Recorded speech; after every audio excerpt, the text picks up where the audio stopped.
Shalom Aleichem, peace be upon you, and welcome back to the broadcast. Today we are looking at this week's Torah portion, and what's on the schedule is called Bo. Let me give you the portion summary from TorahPortions.org. The 15th reading from the Torah is named Bo, which means come. The title comes from the first words of the first verse of the reading, which say, "Then the Lord said to Moses, Come to Pharaoh, for I have hardened his heart." Exodus 10:1. The portion begins by concluding the narrative of the 10 plagues, the 10th of which is the slaying of the firstborn. To avoid the plague, the Israelites were given instruction for the Passover sacrifice, the laws of the Feast of Unleavened Bread. Pharaoh finally consents to let Israel go, and they leave Egypt. So today's portion is just loaded, right? And we're not going to be able to cover every point and everything. Something I want to remind everyone of is that we've been doing this for many, many years. So if you go to scriptureandprophecy.com, at the top there's teaching, and it's a drop down. Very first thing is, what is the weekly Torah portion? So if you're new and you're like, what is this? Go read that article. It's very short and straight to the point. Right below that is Torah portion series or studies, and if you click on that, that takes you to the YouTube playlist where there's currently 110 studies for Torah portion. And they go back a few years. So you can sort through those. If for some reason life happens and I miss a week and you still want to hear the week's portion, you can go find a version by going through that link. There'll be a couple years to choose from. All right, enough housekeeping. Let's get to the story. We have the story of the Passover. We have the story of unleavened bread. We have the Exodus from Egypt. A lot in here. I'm not going to give full-on commentary on all of it this morning. I just want you to open up your hearts and listen, but I will chime in. All right, let's get into it. We're looking at Exodus chapter 10 through chapter 13, verse 16.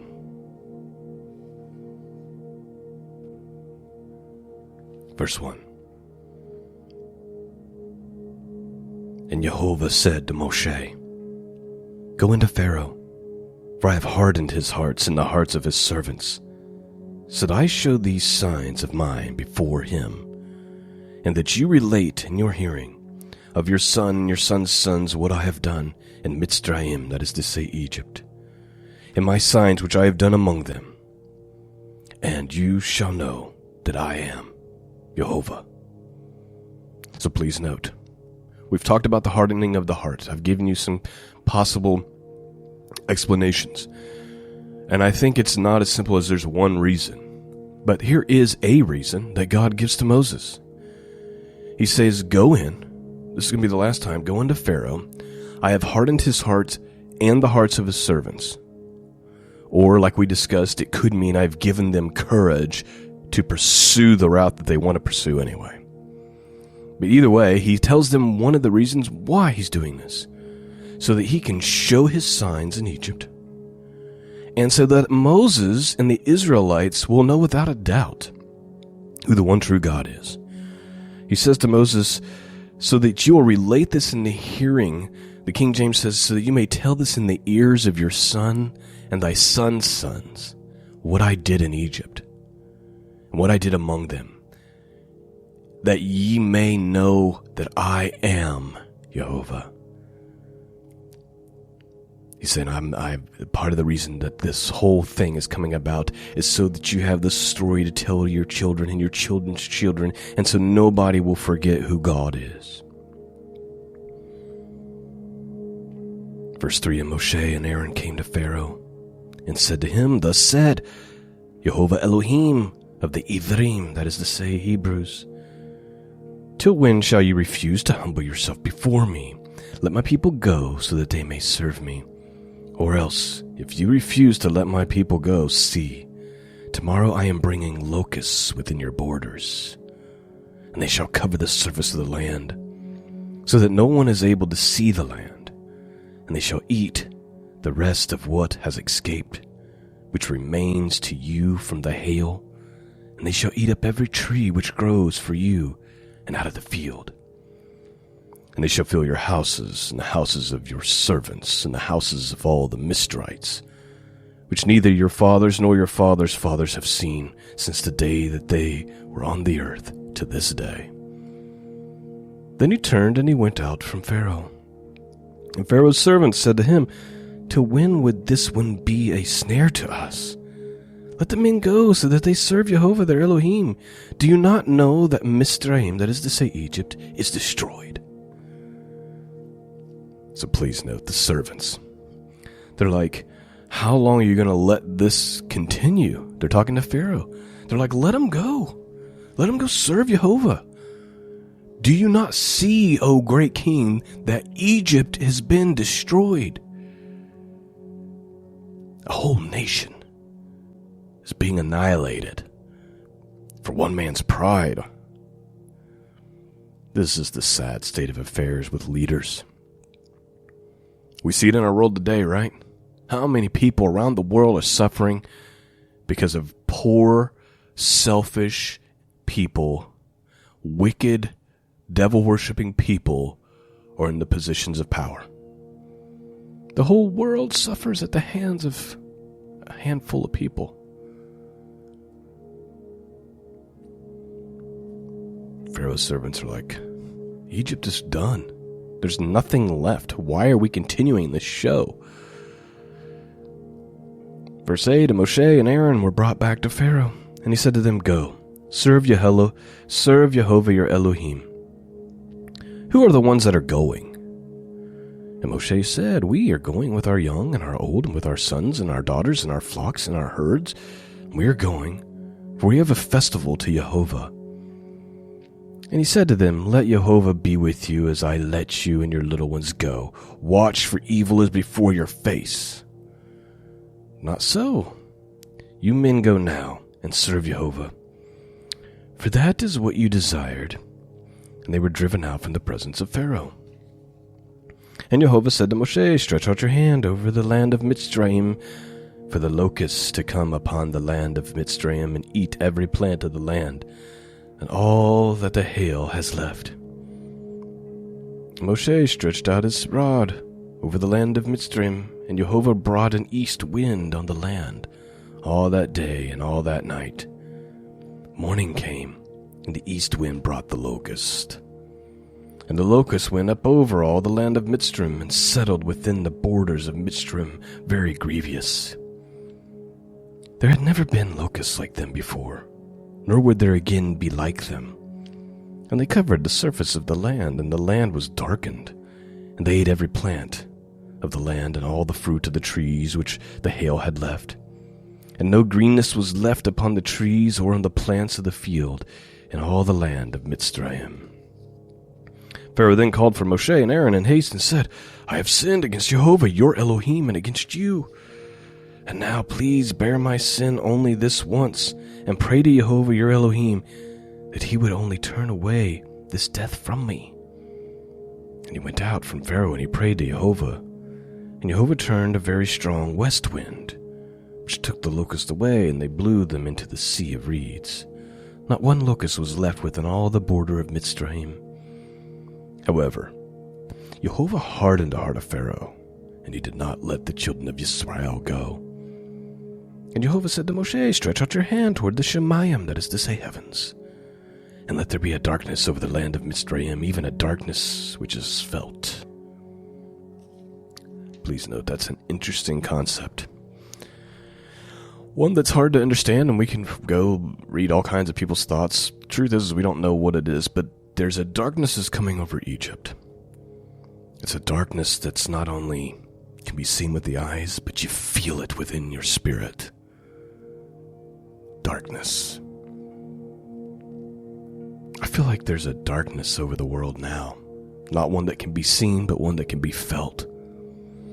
But I believe what we're seeing here and happening to Egypt was both. Let's continue on. And Moshe stretched out his hand toward the Shemayim, that is to say heavens. And there was a thick darkness over the land of Mitzrayim for 3 days. They did not see one another, nor did they rise from his place for 3 days, while all the children of Israel had light in their dwellings. And Pharaoh called to Moshe and said, Go, serve Jehovah, only leave your flocks and your herds behind. Let your little ones go with you too. But Moshe said, You yourself are to provide us with slaughterings and burnt offerings, to prepare for Jehovah our Elohim. And our livestock are to go with us too. Not a hoof is to be left behind. For we have to take some of them to serve Jehovah our Elohim. And we ourselves do not know with what we are to serve Jehovah until we come there. However, Jehovah hardened the heart of Pharaoh, and he would not let them go. And Pharaoh said to him, Get away from me. Watch yourself and see my face no more, for in the day that you see my face, you die. Moshe said, You have spoken rightly, never again do I see your face. So that's the end of chapter 10. Pharaoh finally says, You know what, get away from me, I'm not going to look at you again. If I ever see you again, you're dead. And Moses is like, Not a problem. In fact, you won't ever see me again, because things are about to get a lot worse. Also, please note, God can judge while sparing his own people, right? What happened? Darkness came over Egypt, a darkness that can be felt. But with the Israelites, there was light. I have to confess, one of the things that troubles me when I look at the world today, and I think about the things that are coming, as I think about, oh Lord, but what about your people? What about even in the United States alone, and if you're from other places in the world, you may have some preconceived thoughts and notions about the people of the United States, because what you see is what comes through the news and what the Hollywood Satanists do and what's on our TV and our media and everything, but that does not represent the average American at all. The average American person goes to church on Sunday. The average American just wants to take care of their family. So be careful of those preconceived notions. There's tens of millions of people who love Jesus in the United States. And so I think to myself, God, what about all these people and their children? God knows how to preserve his people in the midst of judgment. And you might say, well, do you have a more clear scripture for that? Well, in fact, I do. Real quick, before we continue on with our Torah portion, go to 2 Peter chapter 2, verse 9. I'm just going to read the one verse. The Lord knoweth how to deliver the godly out of temptations, and to reserve the unjust unto the day of judgment to be punished. Let me read that again. The Lord knoweth how to deliver the godly out of temptations, and reserve the unjust unto the day of judgment to be punished. Let that bring comfort to your soul about your brothers and sisters and our children and our future in this world that has to be judged. Let's continue with our study. Chapter 11. And Jehovah said to Moshe, I am bringing yet one more plague on the Pharaoh and on Mitzrayim. After that he is going to let you go from here. When he lets you go, he shall drive you out altogether. Speak now in the hearing of the people, and let every man ask of his neighbor, and every woman from her neighbor, objects of silver and objects of gold. And Jehovah gave the people favor in the eyes of the Mitzrites. Don't overlook this. Please note, I know I'm talking more than I said I was going to. But we're talking about judgments happening on Egypt. God's people are still being preserved, protected, and blessed in the midst of the judgment. And God is able to give his people favor with those who don't even know him and serve him. Look at what happened. So they need these objects. One of the parts of the prophecy was that the Israelites would plunder Egypt as they left, which is, as you're going to see, that's what happens. They don't just leave with their stuff and with their children. They leave with their stuff and their children and the Egyptian stuff too. Check this out.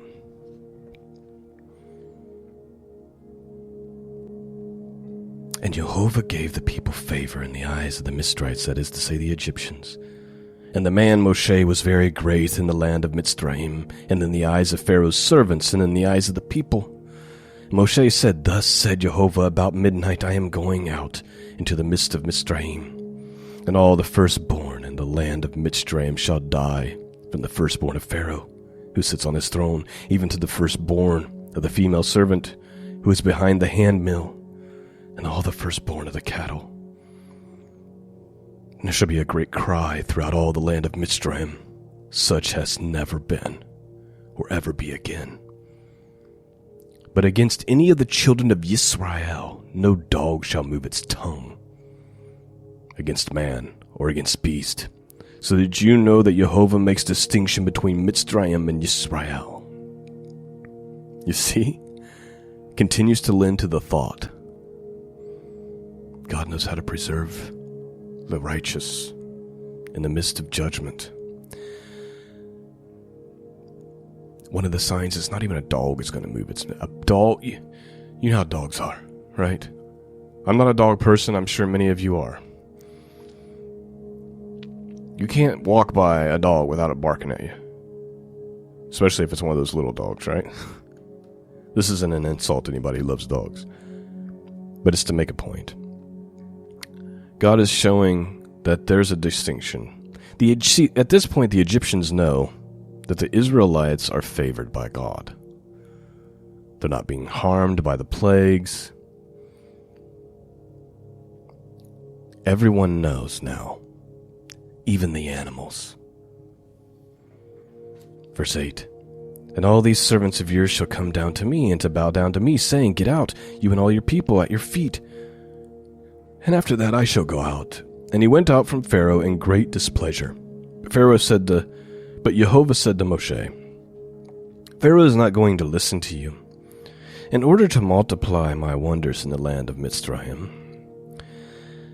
Again, God's given a reason. You want to know why Pharaoh's heart's being hardened? So that I might multiply my wonders in the land of Egypt. There's a purpose. Verse 10, And Moshe and Aaron did all these wonders before Pharaoh. However, Jehovah hardened the heart of Pharaoh, and he did not let the children of Israel go out of the land. Chapter 12. This chapter is a long chapter, so hang on. We've got the whole institution of unleavened bread and Passover here. Open up your hearts and let's listen to what the Word of God has to say. Verse 1, And Jehovah spoke to Moshe and to Aaron in the land of Mitzrayim, saying, This month is the beginning of months for you. It is the first month of the year for you. Speak to all the congregation of Israel, saying, On the 10th day of this month, each one of them is to take for himself a lamb, according to the house of his father, a lamb for a household. And if the household is too small for the lamb, let him and his neighbor next to his house take it according to the number of the beings, according to each man's need. You make your count for the lamb. Let the lamb be a perfect one, a year-old male. Take it from the sheep or from the goats. And you shall keep it until the 14th day of the same month. Then all the assembly of the congregation of Israel shall kill it between the evenings.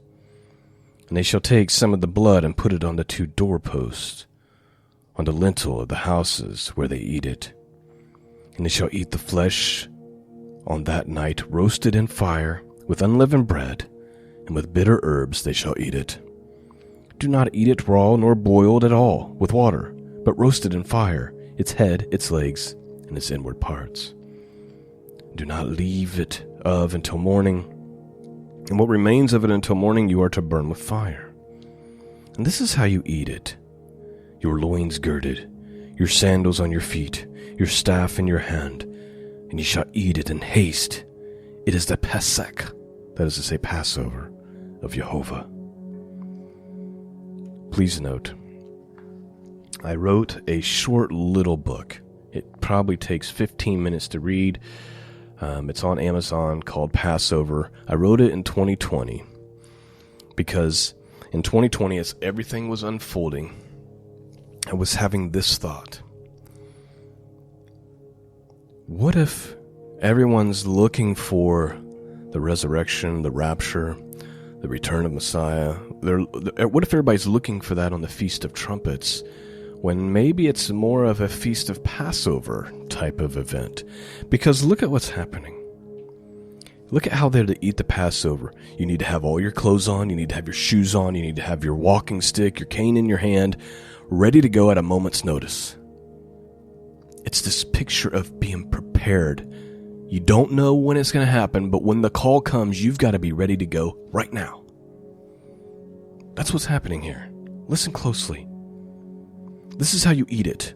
Your loins girded, your sandals on your feet, your staff in your hand. And you shall eat it in haste. In other words, eat it quickly. It is the Passover of Jehovah. It's an interesting thought, isn't it? I expand on that thought in that little book. You can find it on Amazon. Verse 12, and I shall pass through the land of Mitzrayim on that night, and it shall smite all the firstborn in the land of Mitzrayim, both man and beast. And on all the mighty ones of Mitzrayim I shall execute judgment. I am Jehovah. And the blood shall be a sign for you and on the houses where you are. And when you see the blood, I shall pass over you, and let the plague not come on you to destroy you when I smite the land of Mitzrayim. Please note, this should be Christianity 101. Everyone should know, although I fear churches today don't make the connection. This is obviously a foreshadow of what Messiah did for us on the cross, right? If you're covered in the blood, you're overlooked for judgment. It's that simple. He is the spotless lamb without blemish, sacrificed in your place, and you are covered by that blood. And that covering is why you don't go into damnation, even though you deserve it, and I deserve it, just like our neighbors who don't know Christ. Same thing. The blood was on the doorpost. The covering was there. This is a foreshadow for that. And the blood shall be a sign for you on the houses where you are. And when I see the blood, I shall pass over you, and let the plague not come on you to destroy you when I smite the land of Mitzrayim. And this day shall become to you a remembrance, and you shall observe it as a festival of Jehovah throughout your generations. Observe it as a festival, an everlasting law. 7 days you shall eat unleavened bread. Indeed, on the first day you cause leaven to cease from your houses. Here's another thing that people are missing, even though the Apostle Paul points this out. You see, leaven represents sin. So what's the idea here? Leading up to the Passover, when you are to eat in haste with your clothes on, your cane, your staff in your hand, ready to leave at a moment's notice. Leading up to that, you are to get all the leaven out of your house. I think it's a foreshadow or a demonstration of get your house in order. Clean it up. Stop going to that website. Stop watching that garbage on TV. Stop talking the way you talk. Clean it up. Right? It's this idea of, come on, get that stuff out of your life. You don't need it. And prepare yourself. 7 days you shall eat unleavened bread. Indeed, on the first day you cause leaven to cease from your houses. For whosoever eats leavened bread from the first day until the seventh day, that being shall be cut off from Israel. And on the first day is a Kodesh gathering, that is to say, a holy convocation. And on the seventh day you have a Kodesh gathering. No work is to be done at all on them, only that which is eaten by every being. That alone is prepared by you. And you shall guard the matzot. That is to say, the festival or the day, the appointed time. For on this same day I brought your divisions out of the land of Mitzrayim. And you shall guard this day throughout your generations, an everlasting law. In the first and on the 14th day of the month in the evening you shall eat unleavened bread, until the 21st day of the month in the evening. For 7 days no leaven is to be found in your house. For if anyone eats that leaven that same day, the being shall be cut off from the congregation of Israel, whether sojourner or native to the land. Do not eat that which is leavened in all your dwellings. You are to eat unleavened bread. And Moshe called for all the elders of Israel and said to them, Go out and take your lambs for yourself according to your clans, and slaughter the Passover. And you shall take a bunch of hyssop and dip it in the blood that is in the basin, and strike the lintel and the 2 doorposts with the blood that is in the basin, and you and none of you shall go out of the door of this house until morning. You see, it kind of reminds us of that passage we recently read out of Isaiah, right? Come into your chambers and hide yourselves for a little while, and until the indignation be overpassed. For God is coming out of his place to judge the inhabitants of the world. Remember? Same thing. Come into your houses, strike your doorpost with the blood, and do not leave the home until it's time. And Jehovah shall pass to smite the Mistриtes, and you shall see the blood on the lintel and on the 2 doorposts, and Jehovah shall pass over the door, and not allow the destroyer to come unto you, your houses, to smite you. And you shall guard this word as a law for you and your sons forever. And it shall be, when you come to the land which Jehovah gives you, as he has promised, that you shall guard this service. And it shall be, when your children say to you, What does this service mean to you? Then you shall say, It is the Pasach, the Passover, slaughtering of Jehovah, who passed over the house of the children of Israel in Mitzrayim, when he smote the Mistриtes and delivered our households. And the people bowed their heads and did obstinance. And the children of Israel went away, and so did. So as Jehovah commanded Moshe and Aaron, so they did. And it came to be at midnight that Jehovah smote all the firstborn in the land of Mitzrayim, the firstborn of Pharaoh who sat on his throne, to the firstborn of the captive who was in the dungeon, and all the firstborn livestock. And Pharaoh rose in the night, and he and all the servants of the Mistриtes, and there was a great cry in Egypt, for there was not a house where there was not a dead one. Then he called for Moshe and Aaron by night, and he said, Arise, go out from the midst of my people, for both you and the children of Israel, and go serve Jehovah as you have said. Take both your flocks and your herds, as you have said, and go. Then you shall bless me too. And the Mistриtes urged the people to hasten to send them away out of the land, for they said, We are all dying. And the people took their dough before it was leavened, having their kneading bowls upon their garments and on their shoulders. And the children of Israel had done according to the word of Moshe. And they asked from the Mistриtes objects of silver and objects of gold and garments. And Jehovah gave the people favor in the eyes of the Mistриtes, so that they gave them what they asked, and they plundered the Egyptians. And the children of Israel departed from Manasseh to Succoth, about 600,000 men on foot, besides the little ones. And a mixed multitude went up with them too, also flocks and herds, and very much livestock. Please note, it looks to me like you had this 600,000 Israelite men. You also have women and children not accounted for, but you also have people who said, I'm leaving Egypt too. Egyptians who left to join the Israelites. It says a mixed multitude went with them.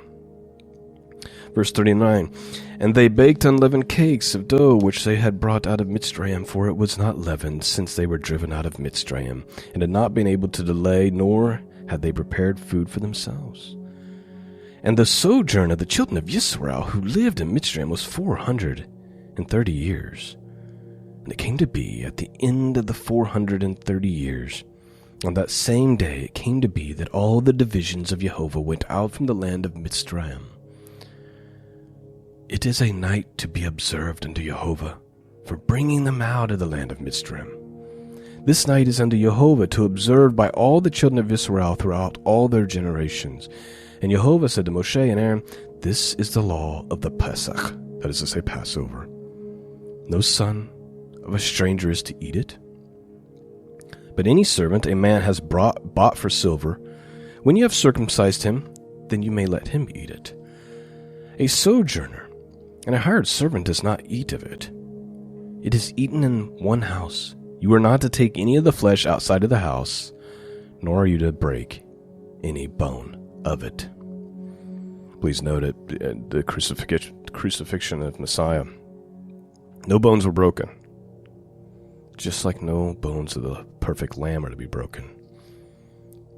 All the congregation of Israel are to perform it, and when a stranger sojourns with you, you shall perform the Passover to Jehovah. Let all his males be circumcised, and then let him come near and perform it. And he shall be as a native of the land, but let no uncircumcised eat of it. There is one Torah for the native born, and for the stranger who sojourns among you. And all the children of Israel did as Jehovah commanded Moshe and Aaron, so they did. And it came to be on that same day that Jehovah brought the children of Israel out of the land of Mitzrayim, according to their divisions. That's the end of chapter 12. We have 16 more verses to read. This will go quickly, of chapter 13. And Jehovah spoke to Moshe, saying, Kodesh to me, that is hallowed to me, the firstborn, the one opening the womb among the children of Israel, among man and among beast, it is mine. And Moshe said to the people, Remember this day in which you went out of Mitzrayim, out of the house of slavery, for by strength of hand Jehovah brought you out of this place. And whatever is leavened shall not be eaten. Today you are going out in the month of Aviv. And it shall be when Jehovah brings you into the land of the Canaanites and the Hittites and the Amorites and the Hivites and the Jebusites, which he swore to your fathers to give you, a land flowing with milk and honey, that ye shall keep this service in this month. 7 days you eat unleavened bread, and on the seventh day is a festival unto Jehovah. Unleavened bread is to be eaten the 7 days, and whatever is leavened is not to be seen with you. And leaven is not to be seen with you with all your border. I would argue that really, when unleavened bread gets around, and we will talk about it when it comes upon us, which won't be very long from now, we should be taking that time to kind of get to examine ourselves. Is there sin in my life that I need to get away from? And use that week to really examine yourselves, to fast and to pray and to draw near to God. It's a tragedy, a great tragedy in my mind, that the average Christian in the West has no idea that what we are to celebrate, what our Savior celebrated, was Passover and unleavened bread, not the pagan holiday Easter. So people go to church appropriately, right? And we celebrate the resurrection, which is appropriate and good.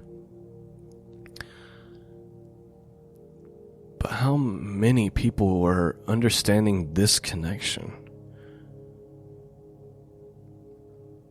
I'll continue on. We're out of time. I know I'm preaching to the choir here. You guys already know all this. Verse 8, And you shall inform your son in that day, saying, It is because of what Jehovah did for me when I came up from Mitzrayim. It shall be to you as a sign to you and to your hand, and as a reminder between your eyes, that the Torah of Jehovah is to be in your mouth. For with a strong hand Jehovah brought you out of Mitzrayim. And you shall guard this law at its appointed time from year to year. And it shall be when Jehovah brings you into the land of the Canaanites that he swore to give your fathers, and gives it to you, that you shall pass over to Jehovah every one opening the womb, and every firstborn that comes out from your livestock. The male belongs to Jehovah. But every firstborn of the donkey you are to ransom with a lamb. And if you do not ransom it, then you shall break its neck. And every firstborn of a man among your sons you are to ransom. It shall be, when your sons ask you in the time to come, saying, What is this?